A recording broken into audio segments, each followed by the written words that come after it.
Academy आणि परिवर्तनाचं वाटस्वरूप यांच्या वतीनं आपण या ठिकाणी उदारीकरणाच्या एकूण 20 वर्षाच्या अनुभवाबाबत काही व्याख्याने या ठिकाणी आपण आयोजित केली. त्या व्याख्यानातलाच एक भाग म्हणून आपण मलाही याच विषयातल्या एका छोट्याशा अंगाबद्दल सहकाराच्या खाजगीकरणाबाबत बोलण्यासाठी या ठिकाणी आपण मला बोलावलं. आपण मला आत्ताच्या या नव्या पिढीशी संवाद साधण्याची एक संधी आपण या निमित्तानं मला दिली. याबद्दल मी संयोजकांचा मी अतिशय ऋणी आहे. मला या विषयासंदर्भात जे काही बोलायचं आहे ते मी मांडण्यासाठी आता सुरुवात करतो. मी फारसा दुसरा काही वेळ खर्च करू इच्छित नाही, कारण व्याख्यान संपल्यानंतरही आपणाला जे काही प्रश्न विचारायचे असतील त्या प्रश्नांची चर्चा करता यावी या उद्देशानं मी माझी पहिली मांडणी मी ठराविक वेळेमध्ये मी आटपण्याचा प्रयत्न करेन. एकतर सहकाराचं खाजगीकरण, एकतर खाजगीकरण आता चालू आहे. सर्वच क्षेत्रामध्ये खाजगीकरण आहे. ज्या क्षेत्रामध्ये यापूर्वी कधी खाजगीकरणाची चर्चा नव्हती त्या शिक्षण क्षेत्रासारख्या क्षेत्रामध्ये सुद्धा आता फक्त खाजगीकरणच आता दिसत आहे. आणि त्या खाजगीकरणाला देखील केवळ खाजगीकरणाचं अंग नाही, तर त्याला खऱ्या अर्थाने व्यापारीकरणाचं अंग आहे. शिक्षण क्षेत्रामध्ये यापूर्वी सुद्धा टिळक आगरकरांनी एकत्र येऊन 1885 साली याच पुणे शहरामध्ये फर्ग्युसन कॉलेजची स्थापना केली. कर्मवीर भाऊराव पाटलांनी 1919 सालामध्ये सातारला पुणे शिक्षण संस्थेची स्थापना केली. नाशिक जिल्ह्यामध्ये देखील या प्रश्नावर अशा अनेक संस्था त्या काळामध्ये निघाल्या. त्या संस्था खाजगी होत्या, सरकारी नव्हत्या, पण त्या खाजगी होत्या हे त्यांचं वैशिष्ट्य नाही. त्या खरोखरच सेवाभावी होत्या. त्या निश्चितपणानं बाजारी नव्हत्या, कमर्शियल नव्हत्या. आणि म्हणून आता या खाजगीकरणामध्ये सुद्धा सहकाराचं खाजगीकरण होत आहे. म्हणजे काय होत आहे तर खरं तर आता या सहकारामध्ये गेल्या अनेक वर्षात दुसऱ्याही स्वरूपाचं खाजगीकरण चालू आहे. त्याचाही थोडासा जाता जाता उल्लेख करेल. एकतर या महाराष्ट्र राज्यामध्ये राज्याची निर्मिती झाल्यापासून गेल्या 50 वर्षामध्ये एक अशोकराव चव्हाण यांचा अपवाद जर सोडला तर कोणत्याही मुख्यमंत्र्याचा मुलगा दुसऱ्या मुख्यमंत्री झालेली नाही. एक आहे अशोक चव्हाण झाले. पण सहकारी साखर कारखानदारीकडे जर तुम्ही गेलात तर मात्र मला आपल्याला अशी ढिगाणी उदाहरणं देता येतील की सहकारी कारखान्याचा सहकारी साखर कारखान्याचा चेअरमन, त्याच्यानंतर त्याचा मुलगा, त्याचा नातू, त्याचा आणखी पण तू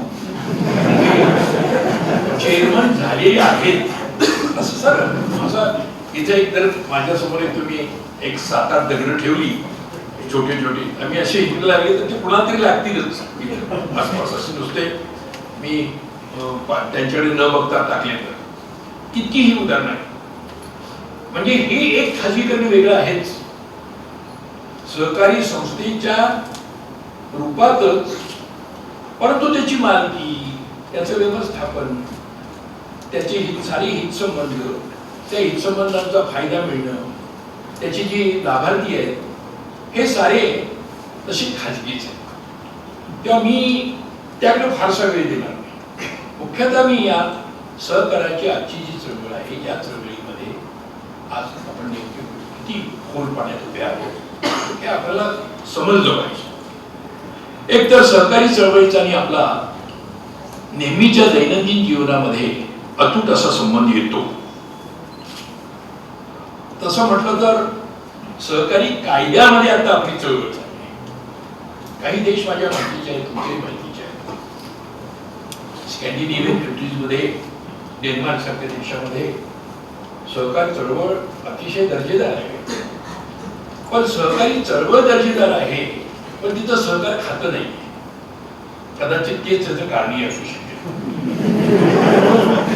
त्या ठिकाणी त्याचे कारण आहे, खरंच आहे. त्या केवळ लाईटली घेण्याचं कारण नाही. तिथे एखादी गैरप्रकार चाललाय, त्याच्यावर कोणीतरी एखाद्या अधिकाऱ्याने ऍक्शन घेतली, त्याच्यानंतर त्याला तो स्टे येतो. आमच्या खेडेगावातल्या माणसाला बाकीचे कुठलेही शब्द माहीत नसले ते त्याला टे त्याच्या जीवनातला एक अतिशय मोठी जागा व्यापलेला असा भाग आहे. त्या टे मुळे त्याचे बरेचसे गावातले प्रश्न निर्माण होतात असा एक भाग आहे. तर सहकार चळवळ असणं आणि सहकारी कायद्याच्या चौकटीमध्ये एक सहकारी संस्थेचं व्यवस्थापन असणं या दोन गोष्टी थोड्याशा वेगळ्या आहेत. आणि हा सहकारी कायदा येण्याच्याही पूर्वी आपल्या देशामध्ये सहकारी चळवळी होत्या. सहकारी माणसं सहकारी क्षेत्रामध्ये काम करतच होती. अजूनही आमच्या खेड्यामध्ये त्याच्याकडे एकच बैल असतो, त्याला दुसऱ्या माणसाशी सहकार्य केल्याशिवाय त्याचा पळव चालत नाही. त्याच्याकडे 2 बैल आहेत, त्याला देखील आपला नांगर चालवायचा असेल तर दुसऱ्या 4 माणसांशी त्याला सावड घालावी लागते. त्याला पहिला करणं म्हणतात. आणि हे असतंच. तर याच पद्धतीनं अनेक देशामध्ये ही सुरुवात झाली. जर्मनीमध्ये, इंग्लंडमध्ये, रॉयटेल मध्य स्वरूपात. आणि आपल्या देशामध्ये जेव्हा हे आलं त्याला इथं एक वेगळी पार्श्वभूमी होती. ती पार्श्वभूमी आपण लक्षात. इंग्लंडमध्ये ही चळवळ आली. ही चळवळ आली एकूणच अशा संथ वातावरणामध्येच या चळवळीची त्या ठिकाणी पायाभरणी झाली. अनेक लोकांना वाटलं की एक त्याला जे करता येत नाही ते आपण या ठिकाणी एकत्र आलो तर आपल्याला सर्वांच्या मदतीनं हे काम पार पडता येतं. आमच्याकडे बाजारला आठवडी बाजारला गेलेली माणसं संध्याकाळी परत येताना जर नदीचं पाणी वाढलेलं असेल तर एकदा मनुष्य नदी नाही क्रॉस करत. तो काय करतो, 8-10 लोकांची ते साखळी करतात. प्रत्येकानं आपल्या दुसऱ्या शेजारच्या माणसाचा हात घट्ट धरायचा आणि सारे त्या प्रवाहातून बाहेर येतात. या देशामध्ये आपल्या सहकारी चळवळीच्या पाठीमागं थोडीशी वेगळी पार्श्वभूमी होती. आपल्याला आठवत असेल 1875-76च्या कालखंडामध्ये या देशात 76 साली मोठा दुष्काळ आला, दुर्गादेवीचा दुष्काळ. आणि 1875 साली आपला हा जो परिसर आहे, पुणे, नगर, नाशिक, या परिसरामध्ये शेतकऱ्यांचे दंगे झाले. इतिहासामध्ये ते नोंदलेले आहे. Agriculture riots, Deccan agriculture riots असं खरं त्याचं नाव आहे. दक्षिणेतल्या शेतकऱ्यांचे दंगे. आणि त्यावेळेला हा शेतकरी कर्जबाजारी झालेला विशेषतः अमेरिकेतल्या यादवी युद्धामुळे मधल्या काळामध्ये जो कापूस तिकडचा अमेरिकेचा येत नव्हता मॅन्चेस्टरला, त्या कालखंडामध्ये कापसाच्या थोड्याशा किमती वाढलेल्या होत्या. आणि नंतर यादवी युद्ध संपल्यानंतर पुन्हा जेव्हा अमेरिकन कापसाचा पुरवठा सुरू झाला तेव्हा त्या आपल्या देशातल्या कापसाच्या किमती देखील मोठ्या प्रमाणावर ढासळल्या. शेतकरी कर्जबाजारी झाले आणि शेतकऱ्यांच्या कर्जापायी त्यांच्या जमिनी सावकारांच्याकडे ज्या गहाण होत्या त्या तिच्या व्हायला लागल्या. त्यावेळेला काही जाणते लोक होते.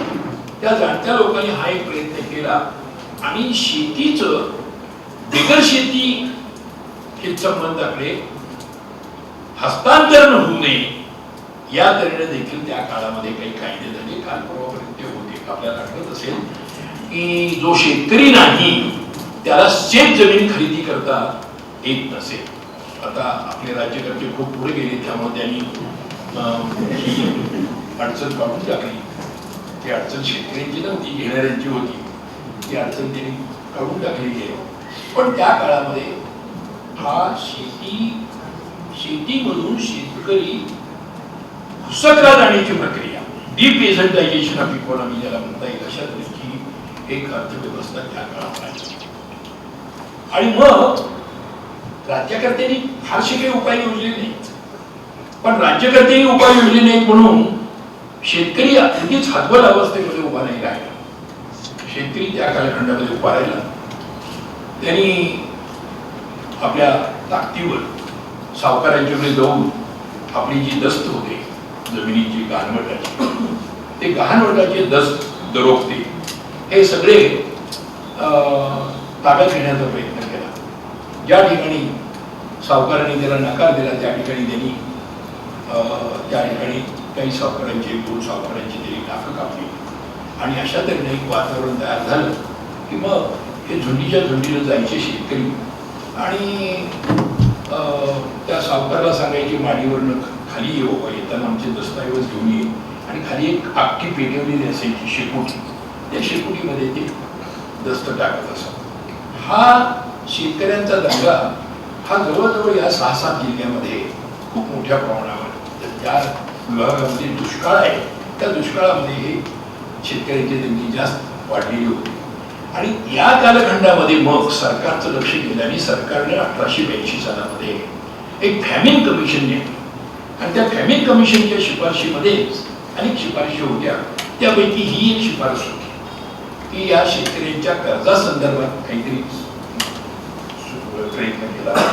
विशेषतः कर्जाबाबत प्रयत्न करायचा म्हणजे काय करायचं तर सावकारी पाशातून शेतकऱ्याची मान आपण मुक्त केली पाहिजे या दृष्टिकोनातून त्या काळामध्ये या कायद्याची चर्चा झाली. आणि 1904च्या सुमाराला हा पहिल्यांदा या साऱ्या फॅमिन कमिशनच्या शिफारशींची अंमलबजावणी करण्याचा भाग म्हणून हा कायदा आला. आणि मग 1912 सालामध्ये काही दुसरा कायदा आला. 1925 सालामध्ये आणखी एक कायदा केला. 1960 सालचा जो कायदा आहे 1960 सालच्या कायद्यामध्ये आता आज आपण काम करतो. आता हे जे सारे कायदे आले, हे कायदे येत असतानाच थोडेसे सभासदत्वाचेही जे प्रश्न होते ते प्रश्न त्या काळात सुरुवातीच्या काळात जे प्रश्न नव्हते ते इतर प्रश्न समोर आले की या सहकारी संस्थांचं हे व्यवस्थापन हे कसं असावं त्या संदर्भामध्ये काही प्रश्न आले. आणि मूलतः जे चळवळीचे जे प्रवर्तक होते सुरुवातीपासूनचे, रॉशनेल पासूनचे बाकीचे सगळे, या सर्वांच्या मनामध्ये एक गोष्ट होती की या सहकारी चळवळीचं स्वरूप या आपल्या ज्या कॉर्पोरेट कंपन्या आहेत किंवा पब्लिक ह्याच्या कंपन्या आहेत, शेअरच्या कंपन्या आहेत, तर या शेअर्सच्या कंपन्या आणि सहकारी चळवळ यामध्ये निश्चितपणानं काही फरक असला पाहिजे.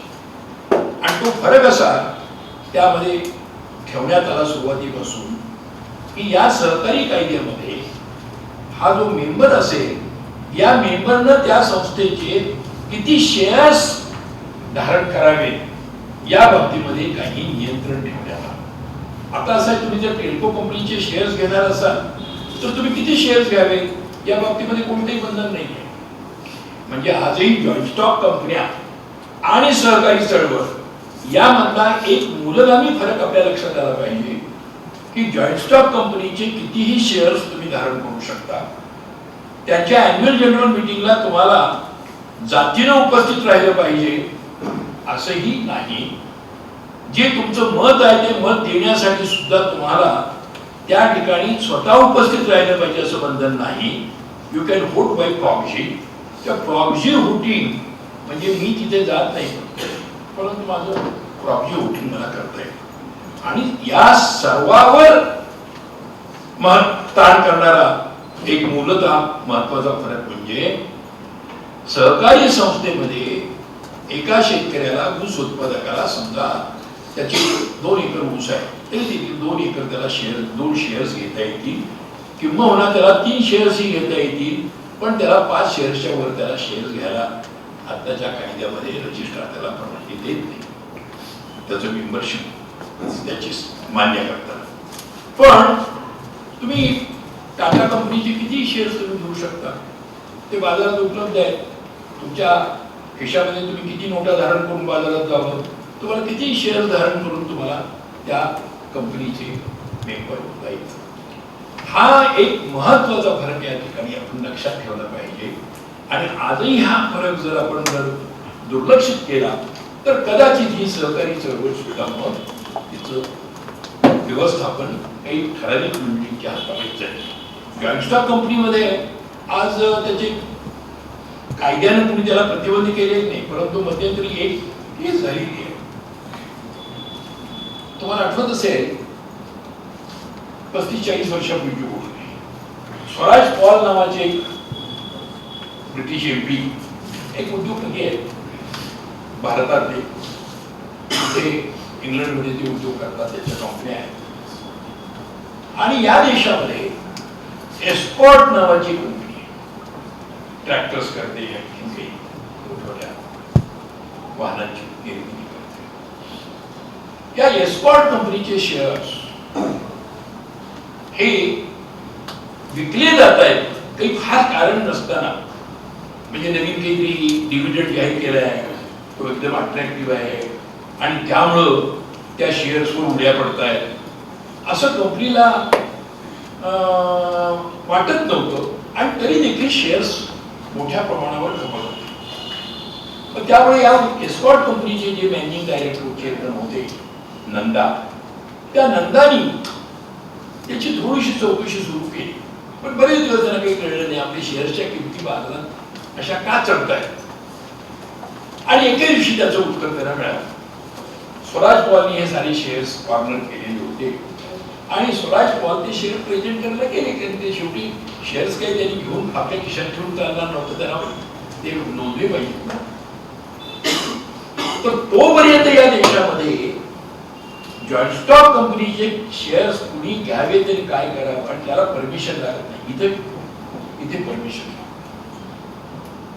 इथे जर आज एक शेतकरी सहकारी साखर कारखान्याचा शेअर होल्डर आहे आणि त्यांना एक 2 शेअर्स घेतले, 2 मुलं आहेत आणि त्या 2 मुलांना ते 2 शेअर्स त्यांना ट्रान्सफर करायचे आहेत, तर ते 2 शेअर्स सुद्धा त्यानं ट्रान्सफर करून चालत नाही. साखर कारखान्याच्या व्यवस्थापनानं त्याला मान्यता दिल्याखेरीज ते शेअर्स त्या मुलांच्या नावावर होत नाही. आणि हे जॉईंट स्टॉक कंपनीचे शेअर्स हे नोटा जशा तुमच्या खिशातील नोट माझ्या खिशात आली किती माहिती मी तिला काही पुन्हा माझी मालकी सिद्ध करण्यासाठी पुन्हा मला काही वेगळं काही हे करावं लागत नाही, उपाय करावा लागत नाही. तेव्हा या साऱ्या ह्याच्यामधला हा जो बेसिक या दोन्ही मधला जो फरक आहे तो फरक आपण जरा लक्षात घेतला म्हणजेच मग आपल्याला सहकारी चळवळ कोणत्या सूत्रानं चालली पाहिजे, तिचं व्यवस्थापन हे खरोखरच लोकशाही पद्धतीनं चाललं पाहिजे याचं महत्व तुम्हाला कळेल. इथं कसं आहे, आता जर रतन टाटांच्याकडे जर एका त्यांच्या टिस्को कंपनीचे जर 10 लाख शेअर्स असतील आणि तुमच्यापैकी इथं कुणीतरी 1 शेअर घेतलाय, 2 शेअर घेतले, तुला 5 शेअर्स आहेत, तरी देखील तुम्ही त्या कंपनीवर कधीच तुमची मालकी तुम्ही प्रस्तावित करू शकणार नाही. कारण त्यांच्याकडे रतन टाटाकडे 10 लाख शेअर्स आहेत ना, त्यांच्याकडे ते रतन टाटांचे 10 लाख शेअर्स त्यांना 10 लाख मतं देतात. म्हणजे इथे एक व्यक्ती एक मत.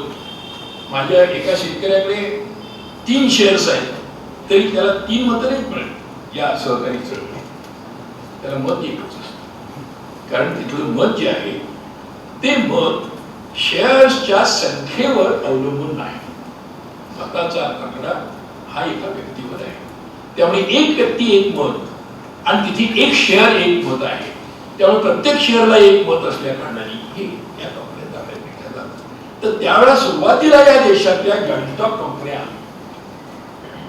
कसं का करतात ह्याचं या प्रकरणामध्ये देशाच्या पुढे 30-40 वर्षांपूर्वी स्वराज पॉलनी हे शेअर्स जेव्हा प्रेझेंट केले ट्रान्सफरसाठी तेव्हा त्या नंदाने आक्षेप घेतला, तेव्हा ते नाही आणि हे प्रकरण हातावर गेलं. त्याच्यावर खूप काळ तंटा चालू राहिला. त्यावेळेला ह्या स्वराज पॉलचं म्हणणं होतं तुम्हाला मी शेअर्स विकत घेतले, तुमचे बाजारात उपलब्ध होते, विक्रीला होते, तुम्ही विक्रीला रोज काढत होता आणि तिथं मी त्या ह्याच्यावर घेतले उपलब्ध असताना तुम्ही मला आता त्याची ट्रान्सफर का करत.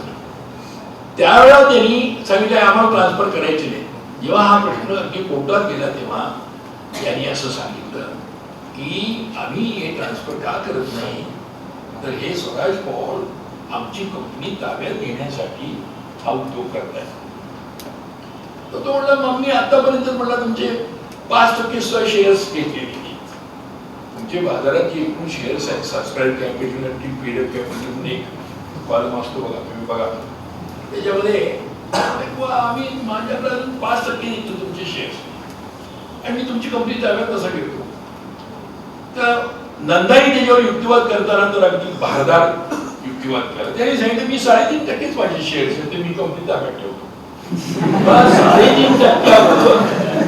3.5% शेअर्स माझ्या मालकीचे आहेत आणि एवढ्याच जोरावर मी ही सारी कंपनी माझ्या टाचेखाली ठेवलेली आहे. हे जेव्हा त्यांनी सांगितलं तेव्हा या प्रश्नावर मग नंतर हे झालं प्रकरण इंदिरा गांधींच्या पर्यंत गेले होते. इंदिरा गांधी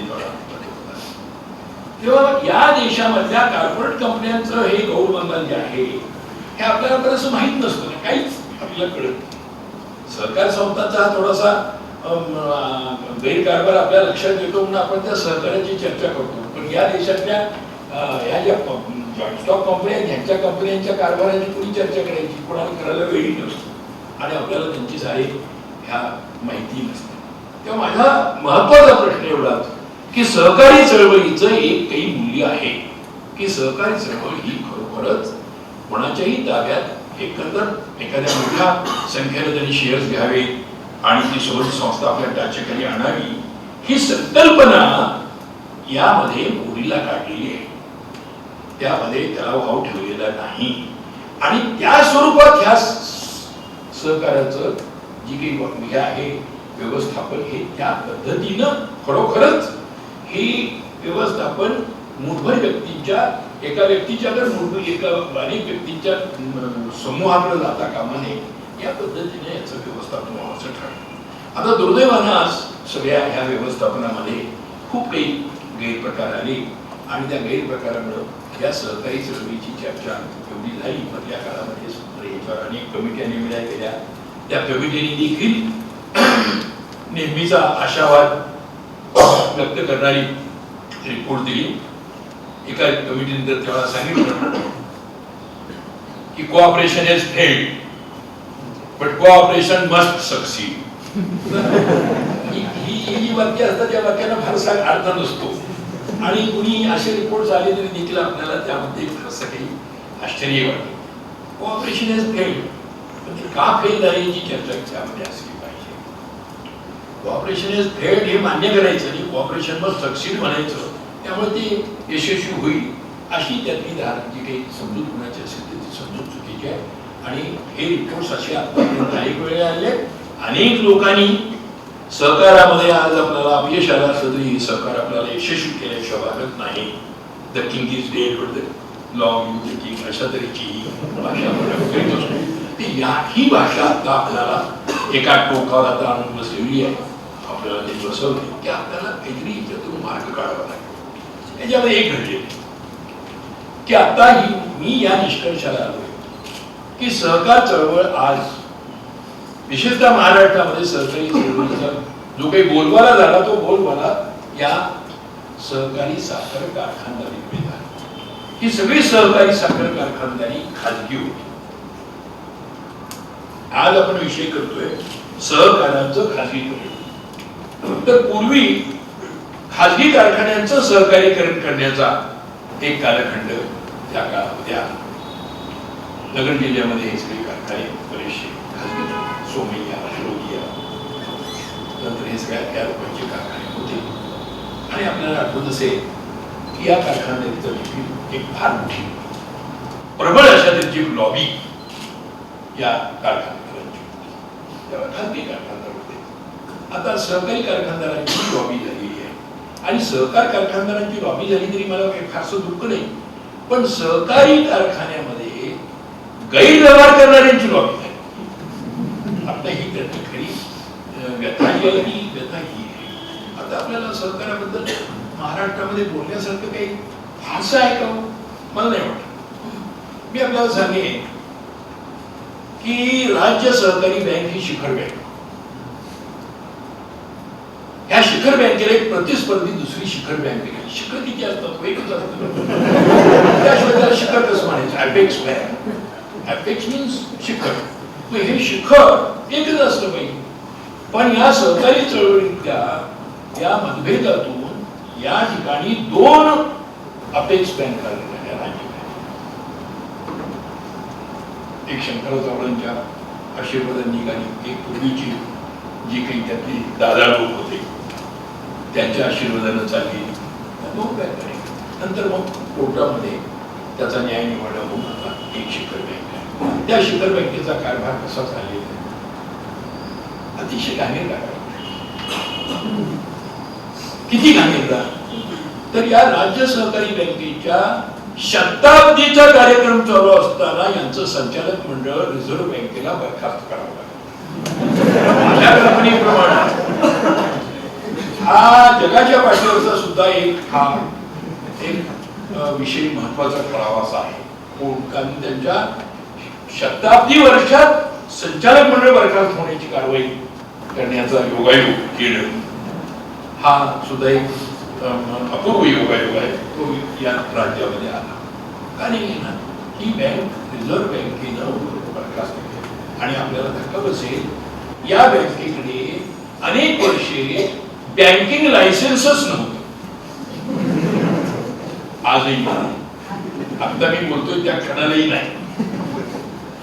आज मी आपल्या समोर बोलतोय त्या क्षणाला महाराष्ट्र राज्यातल्या 11 जिल्हा मध्यवर्ती बँका ज्या आहेत यांच्याकडे बँकिंग लायसन्स नाही.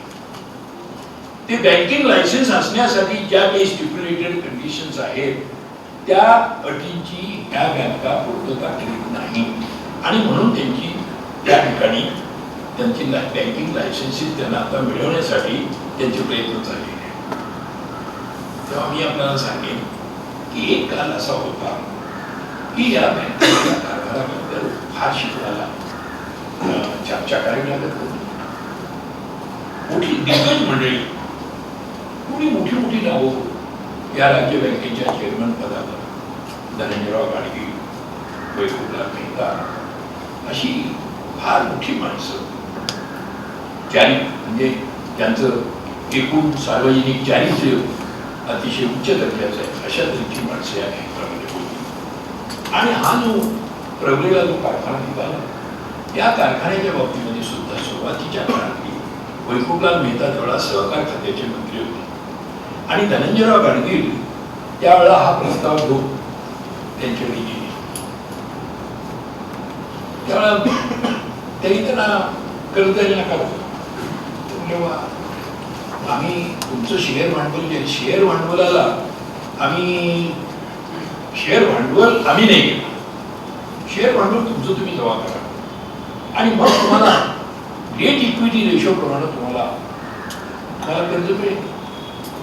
डेट इक्विटी रेशो जर आता सहकारी कारखाने किंवा सूत गिरण्या निघतात त्यांचा डेट इक्विटी रेशो साधारणपणे 50-50 आहे. म्हणजे 50-50 याचा अर्थ काय? तर समजा एक सूत गिरणी काढण्यासाठी 25 कोटी रुपये लागतात, 50 कोटी रुपये लागतात. तर ते 50 कोटी लागत असतील तर त्यापैकी 25 कोटी रुपये शेअर भांडवल असेल आणि 25 कोटी रुपये हे कर्ज असेल. इक्विटी आणि कर्ज समजा. तर या पद्धतीनं वैकुंठराव मेहतांनी धनंजयरावांना सांगितलं की सरकार आज या तुमच्या ह्याला शेअर घेण्यासाठी आणि काही भांडवल घेणार. आता आजची जी परिस्थिती झाली सहकारी कारखाना, या सहकारी साखर कारखान्यांना कोणत्याही तऱ्हेचं व्याज न देता वापरता येतं, कारण ते शेअर भांडवल आहे, कर्ज नाही.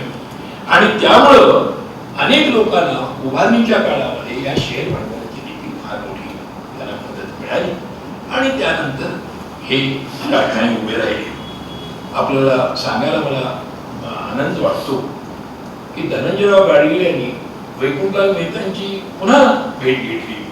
त्यांनी आणखी काही थोडंसं आपलं शेअर भांडवल थोडंसं वाढवलं आणि ते पुन्हा गेले आणि वैकुंठराव मेहतांनी त्यांना काही अटीवर ते शेअर भांडवल दिलं आणि नंतर धनंजयरावजी हे त्यावेळेला फायनान्स कॉर्पोरेशन जे होतं त्या फायनान्स कॉर्पोरेशन ऑफ इंडियाकडे गेले आणि फायनान्स कॉर्पोरेशन ऑफ इंडियाचं त्यांनी कर्ज घेतलं आणि हा कारखाना उभा केला. त्यातला सर्वात अभिमानाचा बिंदू जर कोणता असेल तर या कर्जाची परतफेड करण्यासाठी जी मुदत होती त्यांच्या आधीच धनंजयराव गाडगीळ यांनी फायनान्स कॉर्पोरेशनचं कर्ज परतफेड केलं आणि एवढंच नव्हे तर सरकारचं जे शेअर भांडवल घेतलं होतं ते शेअर भांडवल देखील त्यांनी रिडीम केलं, म्हणजे शेअर भांडवल त्याचं त्यांनी परत केलं. तर या पद्धतीने त्या कालखंडामध्ये हे कारखाने चालले. आता मी आपल्याला सांगेन, आता जर तुम्ही गेलात तर तुम्ही साखर आयुक्ताकडे गेला तिथे पुण्याला ऑफिस आहे त्यांचं, तर तुम्हाला कळेल की यापैकी आज जे कारखाने आज उत्पादनात आहेत यापैकी अनेक लोकांनी आपलं शेअर भांडवल सरकारला रिडीम केलेलं नाही, सरकारकडे घेतलेलं. त्यामुळे ते शेअर भांडवल त्याला तसंच बिनव्याजी वापरायला मिळतं. या तऱ्हेची हे सगळ्या आजची जी व्यवस्थापनाची जी काही उद्योग आहे ही व्यवस्थापनाची उद्योग चालू आहे आणि त्यामुळं आज या साखर कारखान्यांचं किंवा सूत गिरण्यांचं आज अशा अवस्थेत या गिरण्या आहेत की यांना कर्ज देत राज्य बँकांनी सहकारी संस्थांनी, पण त्यांचं कोणतेही तारण देखील घेतलेलं नाही अशा तऱ्हेचं आहे. हे फार त्याची चर्चा मी करीत नाही. मी एका कारखान्याच्या संदर्भात स्वतःच त्या संघर्षात उतरलेलो आहे. तिथले एक मासळीला एक उदाहरण मी आपल्याला सांगेन. आमच्या सांगली जिल्ह्यामध्ये तासगावला सहकारी साखर कारखाना आहे. आज राज्याचे जे गृहमंत्री आहेत आर पाटील ते काही वर्षी त्या कारखान्याचे चेअरमन होते आणि तो कारखाना 70 कोटी रुपयाच्या कर्जामध्ये आहे. त्याला त्यांनी हातभार लावलेला आहे. तो कारखाना मधल्या काळामध्ये राज्य बँकेनं 70 कोटी रुपयाच्या कर्जासाठी सेक्युरिटायझेशन ऍक्ट जो आहे सध्याचा, त्या सेक्युरिटायझेशन ऍक्ट खाली तो कारखाना जप्त केला. कारखाना जप्त केला इथपर्यंत ठीक आहे. राज्य बँकेचं कर्ज भेटलं नाही. आता खरं म्हणजे त्याच्या खोलात जाता येतं की त्यांना हे कर्ज जर फिटत नव्हतं तर मग त्याला इतकं 70 कोटी रुपयांचं कर्ज देत कशी गेली बँक, हा एक त्याचा विषय आहे. परंतु तो राजकारणाचा विषय आहे, तो अर्थकारणाचा नाहीच आहे आणि सहकाराचा नाहीच आहे. कारण या बऱ्याचशा कारखान्यांना ती थकीत असली तरी देखील त्यांना कर्ज देण्याचं काम या बँकांनी केलं आणि त्या बँकांच्या या गैरव्यवहाराचा भाग म्हणून ही बँक सुद्धा ह्याच्यामध्ये गेली, संकटामध्ये गेली. पण या बँकेनं हा कारखाना ताब्यात घेतला आणि तो कारखाना कॉम्पिटिटिव्ह रेट्सने विकायला पाहिजे की नाही. जर तुम्हाला कर्ज वसूल करायचं आहे, 70 कोटी रुपयाचं तुमचं कर्ज त्यांच्याकडे येणं आहे, अशा परिस्थितीमध्ये या बँकेनं हा कारखाना कोणत्याही तऱ्हेची जाहिरात न देता, टेंडर न देता गुपचूप विकला. 14 कोटी 51 लाख रुपयाला विकला. 70 कोटी रुपये कर्ज असलेला कारखाना. आणि मग मी जेव्हा कुंकून झालं तेव्हा मी तो कारखाना असा विकला गेलाय म्हणून मी ज्यावेळेला गेलो त्यावेळेला बँकेने कारखान्याच्या वतीनं एक स्टेटमेंट निघालं की एन.डी. पाटील हा आम्ही कारखाना चोरून विकला अशी आवई उठवत आहे, कारखाना विकलेलाच नाही वगैरे वगैरे. त्यावेळेला कारखान्याचे सारे म्हणजे सौदे पूर्ण गणले होते. बँकेनं त्या निर्णयावर मी म्हणजे शिक्कामोर्तब केलं होतं. हे सगळं झालं आणि नंतर मग आम्ही कुठे जाऊन तिथे दाद मागायची, तिथे दाद मागितली. आपल्याला सांगेन की या बँका किती निर्धावलेल्या होत्या याचे एक उदाहरण हे पुरेसं आहे की मी जेव्हा त्या ठिकाणी DRT पुढे गेलो, डेट रिकव्हरी ट्रायब्युनल आहे इथे, त्या डेट रिकव्हरी ट्रायब्युनलकडे आम्ही गेलो की हा आमच्या कारखान्यामध्ये आमच्या शेतकऱ्यांची ठेवी आहे, पैसे आहेत आणि हा कारखाना एवढ्या मातीपूर्ण किमतीने विकला जातोय, हा थांबवा. तेव्हा त्या DRTच्या पुढे बँकेनं अफिडेव्हिट घातलं, राज्य बँकेनं. त्यांनी अफिडेव्हिट काय घातलं की आम्ही हा कारखाना 70 कोटी रुपये कर्ज असताना 14 कोटी रुपयाला विकला असा जो आमच्यावर आरोप आहे आणि बँकेचं आम्ही नुकसान केलंय, तर आमचं काही नुकसान झालेलं नाही. आम्हाला राज्य सरकारनं या कर्जाला हमी दिलेली आहे. त्यामुळे उरलेल्या रकमेचे पैसे म्हणजे 14,51,00,000 रुपयाच्या वरचे जे पैसे आहेत, 55,49,00,000, हे आम्ही महाराष्ट्र सरकारकडे वसूल करणार आहे. महाराष्ट्र सरकार त्याची ह्या कर्जाला थक हमी आहे. म्हणजे महाराष्ट्र सरकारच्या हमीचा किती हद्दीपर्यंत उपयोग अगर दुरुपयोग होऊ शकतो याच्यातले हे उदाहरण. आणि म्हणून मी या प्रश्नावर मी फारशी त्याच्यावर मी भाष्य करीत नाही. रिझर्व्ह बँकेने जे ऑब्जेक्शन घेतली त्या रिझर्व्ह बँकेच्या ऑब्जेक्शनच्या बाबतीत मी आपल्याला म्हणेन की त्यांनी जे आक्षेप घेतले हे रिझर्व्ह बँकेचे आक्षेप आहेत, नाबार्डचे आहेत. ह्या साऱ्या माझ्याकडच्या ज्या नोंदी आहेत, ज्या नोंदी नाबार्डने या बँकेचं जे काही ऑडिट केलं त्या ऑडिटमधल्या नोंदी आहेत. या ऑडिटचा एक मनोरंजक भाग असा आहे की बँकेनं स्वतःच एक ऑडिट केलं, त्यामध्ये ही बँक 2,70,00,000 रुपये नफा दाखवते आणि नाबार्डच्या ऑडिटमध्ये ही राज्य बँक 10,69 कोटी रुपयाच्या तोट्यात आहे. म्हणजे या दोघांच्या ऑडिटमध्ये एक स्टॅट्युटरी ऑडिट आहे आणि नाबार्डचं ऑडिट आहे आणि बँकेचं ऑडिट आहे. तर बँकेचं ऑडिट आणि स्टॅट्युटरी ऑडिट या दोन्हीमध्ये मेळ बसत नाही. बँकेचं ऑडिट आणि नाबार्डच्या ऑडिटमध्ये मेळ बसत नाही आहे. तेव्हा याचा अर्थ असा की बँकेनं आपलं ऑडिट हे मॅनिप्युलेटेड असं वाकवलेलं किंवा त्याला पाहिजे तसं बनवलेलं आहे. त्यामुळे मी त्यात फारसा जात नाही. आणि म्हणून मग मी म्हणालो तसं की या बँकेच्या आजच्या संबंध व्यवहारामध्ये म्हणजे सहकाराचं खाजगीकरण म्हणजे काय, आता हे सहकाराचं खाजगीकरणच झालेलं आहे खऱ्या अर्थाने. हे सहकारी सूत्र आहे, सहकारी बँका आहे, परंतु या बँकांचा कारभार कोण करताय? बँकिंग रेग्युलेशन ऍक्ट ऑफ 1949 च्या साऱ्या कलमांची उल्लंघन करून हा कारभार चालू आहे. त्यात एक कलम आहे, बँकेच्या संचालक मंडळानं त्यांच्या नातलगांच्या ज्या कंपन्या असतील त्यांना कर्ज द्यायचं नाही आहे. या ठिकाणी त्याचेही उल्लंघन झालेलं आहे. या संबंधात बँकेचे जे चेअरमन आहेत त्या चेअरमननी स्वतःच्या पत्नीच्या, सुनेच्या, मुलाच्या नावावर या असलेल्या कंपनीला कर्ज देण्याचा प्रकार देखील या बँकेमध्ये घडलेले. तर या ह्याच्यामध्ये साधारणपणे त्याची ढोबळ मनाने आपल्याकडे मी माहिती देईन की ही रिझर्व्ह बँकेचा शेअर आहे की शिखर बँकेचा व्यवहार व्यावसायिक पद्धतीनं बँक चालत नाही. रिझर्व्ह बँकेने नाबार्डने दिलेले आदेश धाब्यावर बसवलेले. शिखर बँकेचं नक्त मूल्य उणे झालेलं आहे. नेटवर्थ जे आहे, नेटवर्थ जेव्हा कमी होतं तर तुमच्या शेअरची व्हॅल्यू देखील झिरो बनते. नेटवर्थ त्यांचं नक्त मूल्य कमी झालेलं आहे. बँकेचे संचालक आणि पदाधिकारी यांच्याशी संबंधित संस्थांना नियमबाह्य कर्ज वाटप झालेलं आहे. अनेक कर्जांचं निदेशक संबंधित दस्तावेजामध्ये नाहीत. थकीत आणि बुडीत कर्जाचं फार मोठं प्रमाण आहे आणि थकबाकीदार साखर कारखान्यांच्या जप्त मालमत्तेची विक्री करताना योग्य ती पावले न टाकल्यामुळे बँकेला करोडो रुपयांचा तोटा झालेला आहे वगैरे. तर आता हे जे सगळे आक्षेप आहेत हे सगळे आक्षेप हे रिझर्व्ह बँकेने नमूद केले.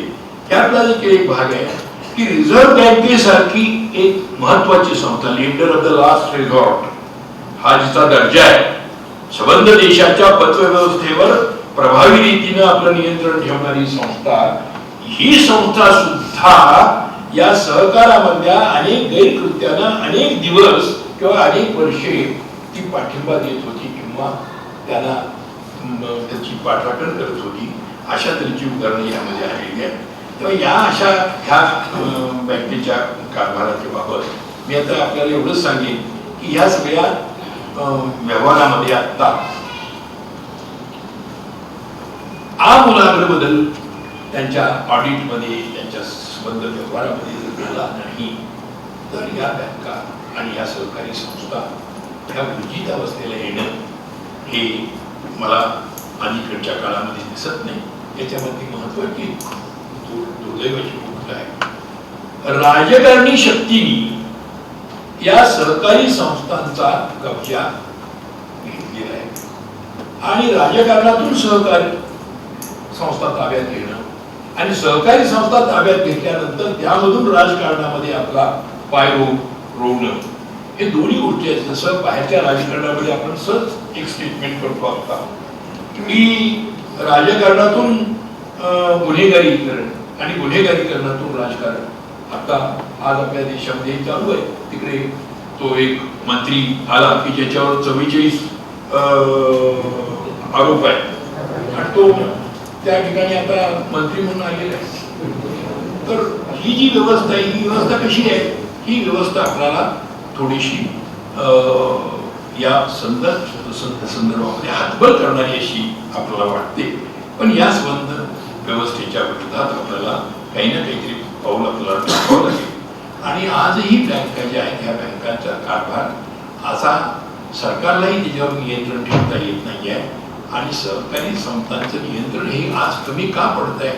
तर राजकारणी लोक ह्या सहकारी संस्थांमधल्या गैरव्यवहारांना उघड पाठीशी घालण्याचा प्रयत्न करतात. त्यामुळे त्यांच्यावर एक नोकरशाहीचा सुद्धा जो अंकुश पाहिजे, तो अंकुश त्या ठिकाणी आज आपल्याला दिसत नाहीये.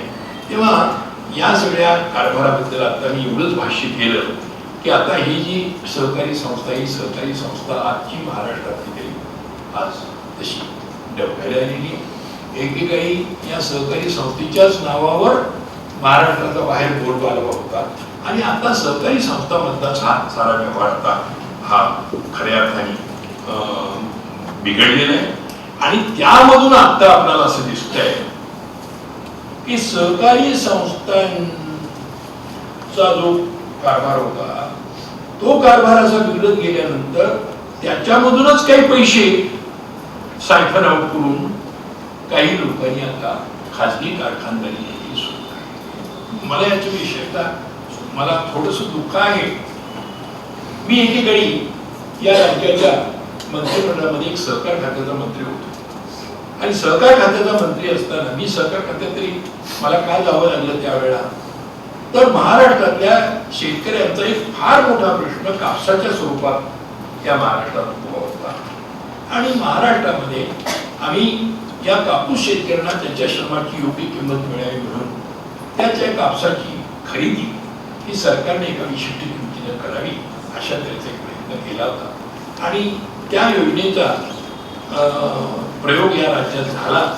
2 वेळा ती योजना सुरू झाली आणि बंद पडली. नामदार यशवंतराव मोहितेंच्या सारखे एक मंत्री त्या खात्यात होते आणि त्यांनी खूप प्रयत्न करून ही 2 वेळा त्यांना अपयश आलं.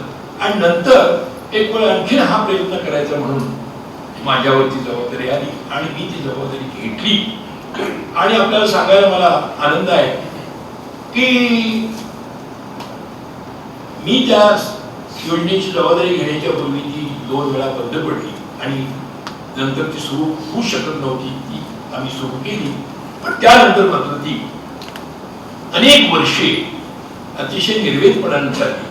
शेतकऱ्यांना आम्ही योग्य वेळी किंमत देत होतो आणि त्यांना आम्ही वर्षाच्या शेवटी सरकीची वगैरे विक्री झाल्यानंतर फायनल हिशेब झाल्यानंतर त्यांना आम्ही बोनसही त्यामध्ये त्यांना आम्ही देत होतो त्यांच्या हमी किमतीच्या वर. हमी किमतीची या योजनेची हमी किमतीची एक तिचं वैशिष्ट्य होतं की हमी किंमत एक वेळ दिल्यानंतर बाजारपेठेमध्ये नफा नुकसान झाले तरी देखील त्या हमी किमतीला शेतकऱ्याला बाधा येत नव्हतं. त्याला ती हमी किंमत मिळाली, ती मिळाली. आणि मग फार तर पुढच्या वर्षीच्या काही हिशोबामध्ये जर काही चढ उतार झाले तर त्यामधून त्याचा हिशोब केला जात असे. पण त्याला हमी किंमत दिल्यानंतर ती हमी किंमत त्याला हमी म्हणूनच मिळाली. कोणत्याही परिस्थितीत अशी ती तरतूद होती. आणि या योजनेमध्ये शेवटी काही वेळा संकट आल्यानंतर देखील या योजनेमध्ये आम्ही ती योजना बंद करून दिली नाही. आणि एक वेळ असा प्रसंग आला की या जशी काल परवा गेल्या 5 तारखेला तुम्ही पाहिलं असेल की काही नाही, काही कारण नाही, या देशातल्या कापसाच्या निर्यातीवर भारत सरकारनं बंदी केली. ही निर्यात बंदी काही कारण नाहीये. गेल्या वर्षीपेक्षा कापसाचं उत्पादन वाढलंय का? तर वाढलेलं आहे. आणि या देशामधल्या कापड गिरण्यांची जी कापसाची गरज आहे, त्याची जी खरेदी आहे, ती खरेदी त्यांना पुरेशी करता येते आहे. असं काही नाही आहे की बाजारामध्ये कापसाच्या किमती खूप शिगेला पोहोचल्या आहेत आणि कापड गिरणी मालक अडचणीत आले आहेत, असं नाही आहे. असं असतानाही कापसाची निर्यात बंद करण्यात आली, तशीच निर्यात त्याही काळामध्ये बंद झाली होती. अशा वेळी मी त्या काळात एक कधी न कुणी केलेला एक प्रयोग मी त्यावेळेला केला. मी त्यावेळेला बँकांच्याकडून कर्ज घेऊन शेतकऱ्यांना पैसे त्या तारखेला द्यायचे 24 तासाच्या आत. म्हणजे मी त्यावेळेला एक घोषणा केली होती, payment shall be made within 24 hours of the payment. वजन बाद झाल्यापासून 24 तासात शेतकऱ्याला त्याचे पैसे मिळाले पाहिजे. त्याला कोणच उधार देत नाही आहे, त्यानंच आपला माल किती दिवस उधार द्यावा आणि का द्यावा. आणि म्हणून मी त्यावेळेला हा एक नवा फॉर्म्युला मी अंमलात आणला आणि 24 तासात म्हणजे 24 तासातच आम्ही पैसे देत होतो. रात्रीच्या वेळी आम्ही बँका उघड्या ठेवलेल्या होत्या आणि यामुळे मग या संबंध कापूस एकाधिकारी योजनेचा दबदबा वाढला शेतकऱ्यांच्या मध्ये. शेतकऱ्यांनी सांगितले की ही योजना बंद कशी करून करते पहा. त्यापूर्वी 2 वेळा ही योजना बंद झालेली होती म्हणून. तर अशा तऱ्हेची परिस्थिती होती. त्यावेळी मग मी एका अशा पेचात होतो. मी त्यावेळेला त्याच्यावर एक मार्ग काढला. मंत्रिमंडळाच्या पुढे मी माझा प्रस्ताव ठेवला. त्यांनी फारसा काही त्याला प्रतिसाद देत नाहीत म्हटल्यानंतर मी त्यांना सांगितले की तुम्ही प्रतिसाद द्या न द्या, मी आता असेंब्लीमध्ये जाऊन मी आता स्टेटमेंट करतोय. आणि मी जाऊन सभागृहामध्ये जाऊन स्टेटमेंट केलं. आणि स्टेटमेंट काय केलं तर त्या शेतकऱ्यांना मी त्यांच्या कापसाच्या किमतीची रक्कम त्याला 24 तासात मला देता येत नाही म्हणून मी त्यांना पोस्ट डेटेड चेक दिला. आणि पोस्ट डेटेड चेक दिल्यानंतर ती रक्कम सुद्धा त्याला 1 महिन्याने मिळणार. 1 महिन्याचा चेक असेल तर मग माझं जे 24 तासात पैसे देण्याचं वचन आहे त्याचं काय करायचं. आणि त्यामुळे मग मी त्यांना सांगितलं की तुम्हाला मी 12% या ह्याच्यामध्ये मी तुम्हाला व्याज देतो. मला बँकेला व्याज देण्याच्या ऐवजी मी तुम्हालाच व्याज देईन आणि तुम्हाला हे पैसे 1 महिन्यानी मिळतील, पण 1 महिन्यानी 12% व्याजाने मिळतील. त्यामुळे त्या 22 लाख शेतकऱ्यांना मी 22 लाख चेक दिले. पण त्या 22 लाख चेकला प्रत्येकाला एक अशी एक स्लिप जोडलेली होती की कापसाची ही किंमत 12% व्याजाने ही किंमत, अशा दोन्ही रकमेचा एकत्रित चेक आम्ही त्यांना दिला.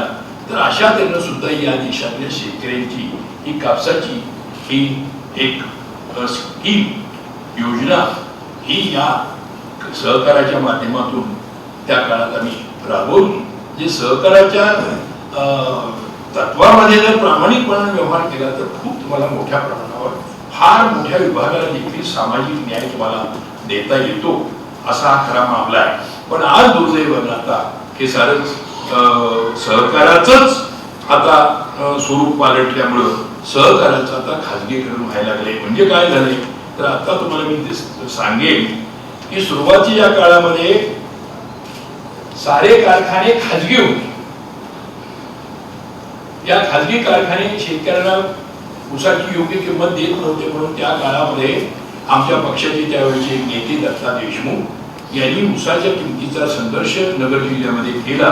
त्यावेळेला या साऱ्या मंडळींनी त्यांना प्रिव्हेंटिव्ह डिटेन्शन मध्ये तुरुंगात डांबून टाकलं आणि काही दिवसानंतर 60 दिवसापेक्षा अधिक दिवस गैरहजर आहेत म्हणून त्यांचं सभासदत्व देखील या रद्द केलेलं आहे. त्यावेळेला दत्ता देशमुख सभागृहात गैरहजर होते म्हणजे कुठे स्वित्झर्लंडला थंडावीच्या ठिकाणी गेलेले नव्हते, तर ते मोरारजीभाईंच्या लॉकअप भेटामध्ये येरोडा जेलमध्ये ते स्थापन होते. त्या अशा परिस्थितीमध्ये सहकारी कारखाने झाल्यावर लोकांनी एक सुस्कारा सोडला किंवा बरं झालं आपण या खाजगी कारखान्यांच्या या वेठीमधून मुक्त झालो. पण आता खाजगी कारखाने त्या काळात थोडे होते. सहकारी कारखान्यांची मुहूर्त वेळ 1950 साली रोवली गेली आणि त्यानंतर महाराष्ट्रामध्ये सहकारी कारखान्यांची संख्या वाढली. सहकारी कारखान्यांनी खरोखरच काही कारखान्यांनी त्यांच्या परिसरामध्ये या सहकारी कारखान्यांच्या चळवळीमधून निर्माण झालेली काही प्रेरित ही सर्वसामान्य शेतकऱ्यांच्या कुटुंबापर्यंत देखील पोहोचवण्याचा प्रयत्न प्रामाणिकपणे केलाय. म्हणजे सारे साखर कारखाने त्या ठिकाणी गैरवर्तन करतात असा माझा दावा नाही, पण अनेक साखर कारखाने गैरवर्तन करतायत आणि तरी देखील राजकारणी आणि बड्या राजकारण्यांच्या पाठिंब्यामुळे त्यांना हे सारं करायला मिळत आहे. याच्यावर आता उपाय हा खरा शेतकऱ्यांनीच मेंबरांनीच केला पाहिजे. पण मेंबरांनी उपाय करायचा म्हटलं तर त्याला मगाशी मी सांगितलं त्याप्रमाणे एक अडथळा आहे.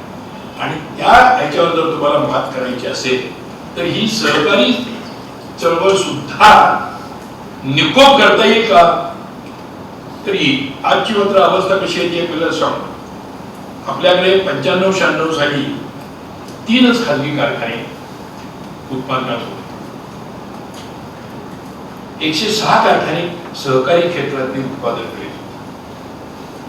96-97 मध्ये या खाजगी कारखान्यांची संख्या तेवढीच राहील. 97-98 मध्ये ती 3च होती. 99-2000 मध्ये ती 10 झाली. 2000-2001 मध्ये ती 9 होती उत्पादनात, पण कारखाने 10 होते.